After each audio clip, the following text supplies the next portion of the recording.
Hello YouTubers, this is your friendly neighborhood theophage.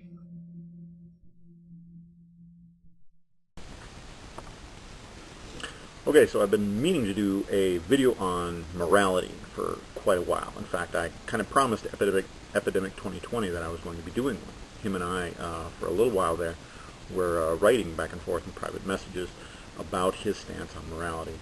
And I was trying to understand him better so that I could come back and make a video critiquing his idea of objective morality, and I haven't done it yet. In fact, I have a really terrible problem with this in that sometimes I will get very excited about doing something and I'll be really into it, yeah, I'm going to do that.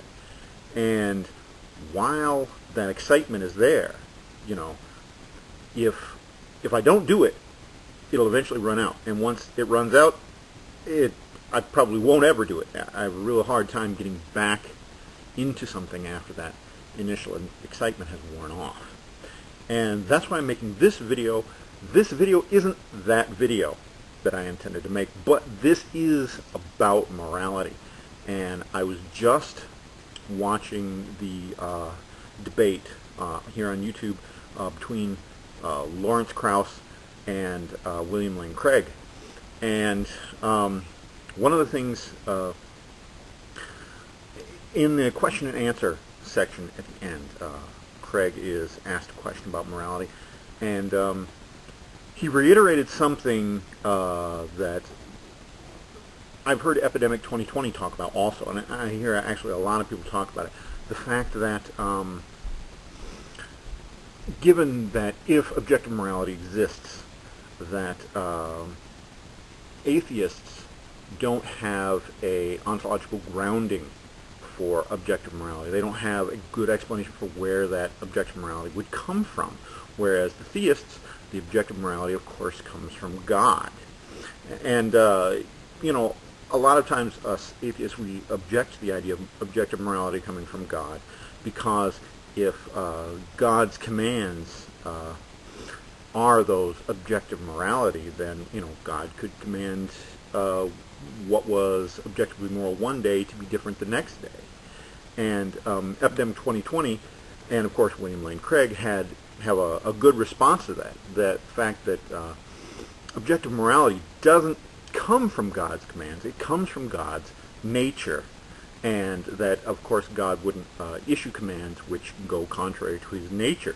So the origin, the grounding of objective morality comes from the existence of God, and God is, of course, a necessarily existent being.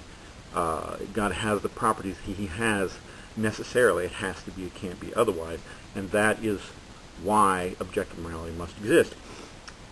Now, I'm making this video because I have a response to that. I have an atheist response to that based on what I believe. I believe that the universe itself is necessarily existent. Now, that doesn't mean that everything we see around us is necessarily existent. Of course, the universe is full of contingent beings. The fact that I exist and you exist is a contingent fact. That's not necessarily true. But that isn't what I mean when I say that the universe is necessarily existent. I mean, the universe itself, existence, is necessarily existence. There are aspects of the universe which are necessarily existent, and that us as contingent beings came from that. Now, what does that have to do with the existence of objective morality? Well, here's the thing. If you compare this view with the theistic view, that theists say that objective morality exists because it comes from God, and God necessarily exists. Okay? So the basis, the grounding of objective morality is this necessary existence in the form of God. Well, I as an atheist also believe in necessary existence, that there is some things which necessarily exist. And of course, if objective morality does actually exist, and I'm not saying that it is, I'm not saying it isn't, I kind of flip-flop about this a lot.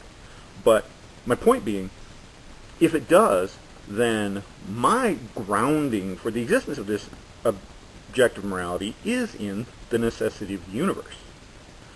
So my question to you, all of you out here who don't necessarily accept that, is how is that different from the theistic version? In what sense is the theistic version a better explanation? That objective morality exists because it is part of the nature of God and God necessarily exists. How is that a better explanation than objective morality exists because it is part of the nature of the universe and the universe necessarily exists? To me, it has the exact same explanatory value. The only difference between the two ideas would be whether or not the universe does necessarily exist, because clearly if the universe doesn't necessarily exist, then that can't be the basis. But, you know, and it's not my purpose in this video to argue for that. But given that, it seems like my atheistic view, I have just as much of a reason to believe in objective morality, just as much of a grounding for the existence of objective morality than the theist would. It's just, in my view, it doesn't come from God, the necessarily existent being. It comes from the universe, the necessarily existent thing.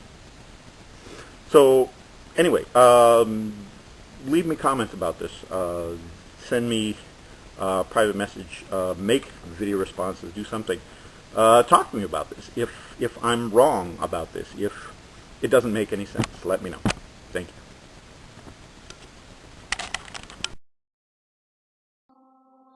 This is your friendly neighborhood theophage reminding you, don't just swallow it whole. Make sure you chew it up first.